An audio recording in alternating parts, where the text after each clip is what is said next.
Irmãos, se inscrevam-se no canal, aperte esse sininho também para receber os vídeos novos, os estudos novos. E que Deus os abençoe. Amém, meus irmãos. Louvado seja Deus. Eu quero falar hoje sobre adoração, né? O que representa a adoração que nós temos que ter diante do Senhor, né? Muitos acreditam que a adoração é quando nós vamos num culto, em um templo, e a gente levanta a mão para o alto, fecha os olhos e começamos a cantar, começamos a louvar. Não é este aquele que estava assentado. Enfim, isso faz parte, sim, faz parte da adoração, mas isso não é a adoração por completo, né? A adoração, ela agrega vários fatores, inclusive a nossa vida, né? A gente vai tratar aqui, vamos mexer em algumas coisas aqui para a gente possa entender melhor sobre esse assunto, né? Em João capítulo 4, naquela conversa que Jesus teve com aquela mulher samaritana, né? Que foi pegar a água do poço de Jacó. E ali no momento aquela mulher, ela disse, no verso 20, ela dizia assim: nossos pais adoraram nesse monte, e vós dizeis que é em Jerusalém o lugar onde se deve adorar, né? Ou seja, essa mulher é uma mulher samaritana. E já em outros estudos nós falamos sobre isso, né? Samaria representava naqueles dias as 10 tribos perdidas, né? Samaria representava naqueles dias o reino do norte, que é a casa de Efraim, as 10 tribos perdidas, enquanto os judeus representavam a casa de Judá, né? Então essa mulher disse: olha, nossos pais adoram nesse monte, né? Enquanto vocês adoram em Jerusalém. Ou seja, em Jerusalém os judeus adoravam a Deus, né, com as festas, né? Cada uma das festas tinha uma importância muito grande à cidade de Jerusalém. Algumas das festas, todos os judeus tinham que ir a Jerusalém, ao templo, para celebrar essas festas, né? Então fazia isso parte da adoração, né, no Antigo Testamento. Enquanto os samaritanos adoravam a Deus naquele monte, eles sacrificavam no monte, né? Eles queimavam incenso no monte, eles tinham sacerdotes que ministravam no monte de forma errada, mas eles adoravam ali no monte, né?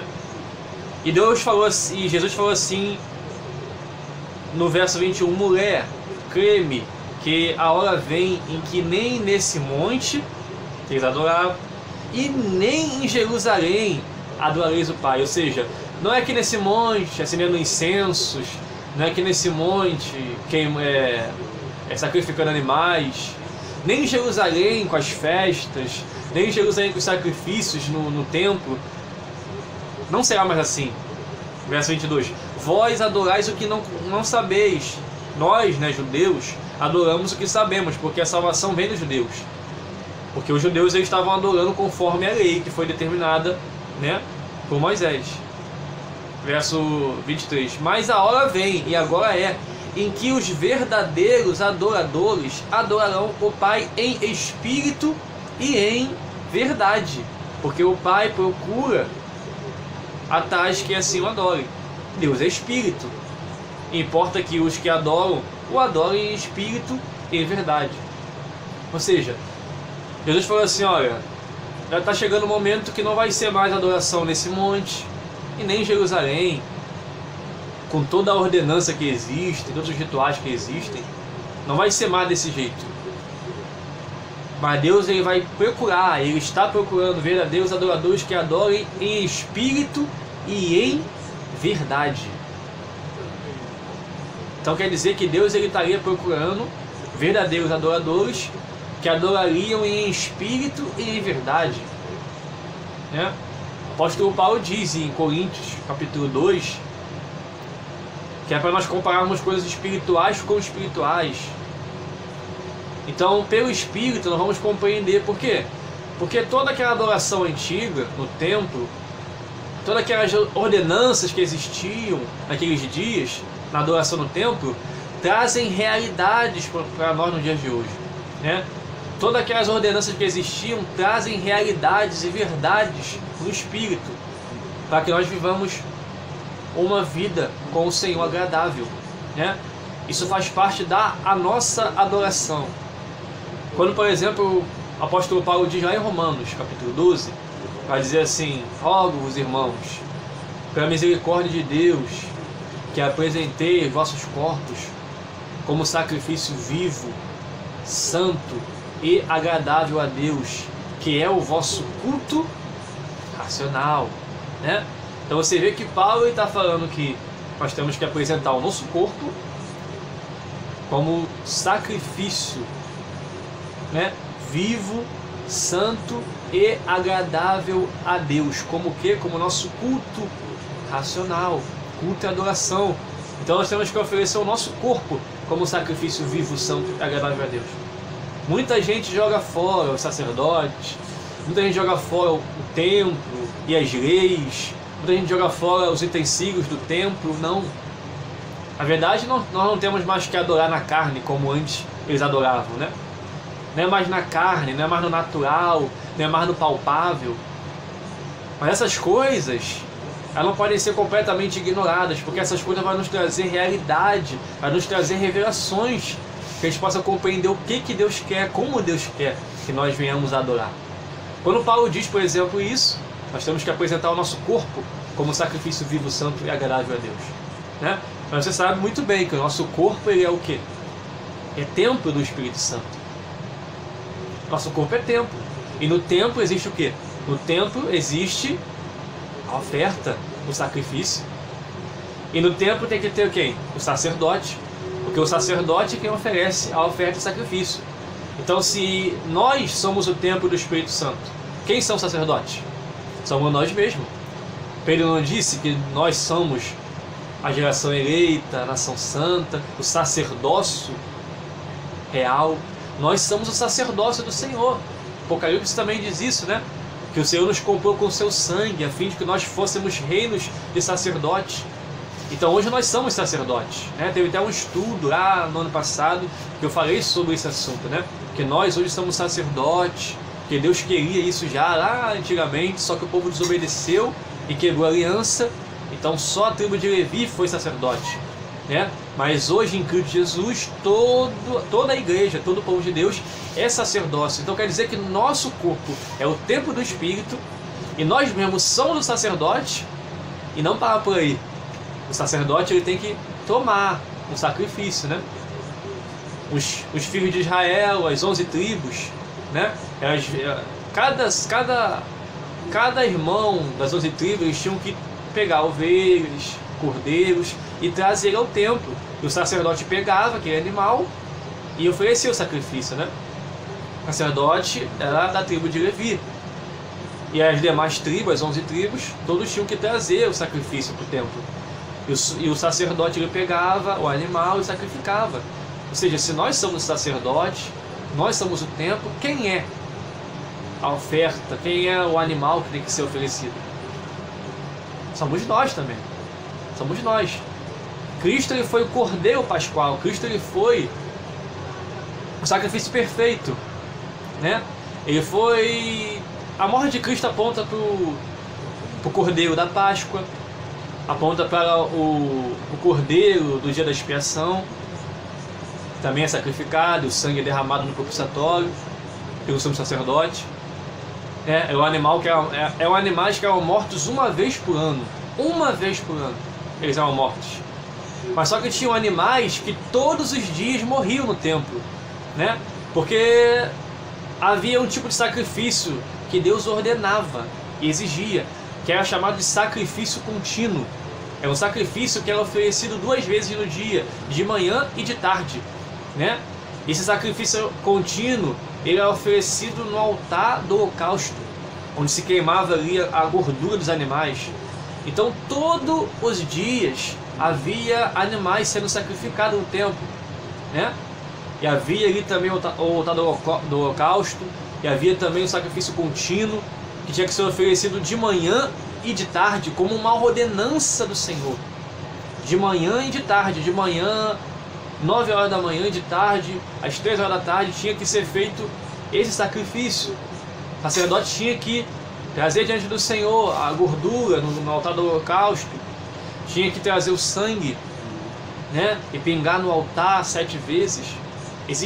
O Senhor exigia esse sacrifício, né? E você vê que todos os dias animais eram apresentados ao sacerdote e todos os dias eles tinham que ser sacrificados. Só que esses animais não apontam para Cristo, mas apontam para nós.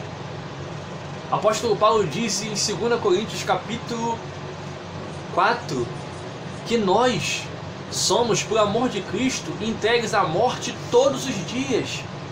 E quando Paulo fala isso, que nós todos os dias somos entregues à morte, Paulo também está com a mente nesse sacrifício contínuo, onde todos os dias o animal ele tinha que ser oferecido, para que se cumprisse esse estatuto de Deus. Então o sacerdote ele pegava o animal, sacrificava, separava a carne, que ele tinha que comer junto com aquele que trouxe o animal para sacrificar, né? Ele pegava a gordura e oferecia no altar do holocausto, né? Que tinha uma ordem que aquele fogo daquele altar não podia se apagar, tinha que estar aceso continuamente. E junto com o sacrifício contínuo, tinha também que acender o incenso, tinha também que, além de acender o incenso, também preparar as lâmpadas do candelabro, né, que tinha 7 lâmpadas, 7 castiçais. Ali o sacerdote ele tinha que colocar o azeite no candelabro, para que também ficasse continuamente acesa as lâmpadas do candelabro, né? Essas coisas são muito poderosas, irmãos. Muitos de nós temos desprezado essas coisas. Isso tem muitas revelações, né? Acredito que nos próximos vídeos para frente eu vou falar sobre o candelabro. A gente pode tirar revelações poderosas daí, né? Vou falar sobre as 2 testemunhas, vou falar sobre as 10 virgens. Vamos conectar isso tudo e vamos ver o que Deus vai tratar conosco, né? Vai nos dar muita graça e entendimento nesse assunto. Mas o sacerdote ele apresentava ao Senhor o sacrifício, ele colocava as gorduras no altar do holocausto, ele acendia o incenso, ele tinha que preparar as lâmpadas, manter as lâmpadas acesas. Ou seja, tudo isso, irmão, tudo isso, quando a gente medita com muita profundidade, quando a gente coloca nossos olhos e se esforça para entender, se esforça para compreender, nós extraímos para a nossa vida uma essência muito grande. Porque disso depende, isso vai certamente fortalecer a nossa vida, vai nos dar entendimento para que a gente possa render a adoração agradável que Deus quer. Porque a adoração não é só chegar num culto, na igreja e levantar a mão e cantar ao Senhor. Ele faz parte da adoração. Mas a adoração é um todo. A adoração durante o nosso dia, a adoração quando a gente acorda, a adoração quando a gente vai na rua, quando nós estamos em casa. Tudo isso junto corrobora uma adoração. Então quer dizer que você é sacerdote, quer dizer que você mesmo é o templo, quer dizer que você mesmo é o sacrifício. Você como sacerdote, você sacrifica sacrifícios espirituais, como Pedro diz. Dá uma lida em 1 Pedro capítulo 2, não vou ler aqui para não estender. Se você ler 1 Pedro capítulo 2, você vai ver o que? Você vai ver que nós somos sacerdotes, que nós oferecemos sacrifícios espirituais a Deus, que nós somos o templo do Espírito Santo. Se você ler na lei, nos profetas, você vai ver diversas vezes que quando eles construíam o templo, eles colocavam pedras que colocavam uma em cima da outra, pedras.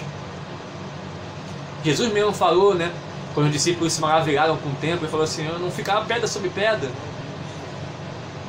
E Pedro disse que nós somos pedras vivas. Nós somos pedras vivas que junto constituímos o templo do Senhor, o verdadeiro templo do Senhor.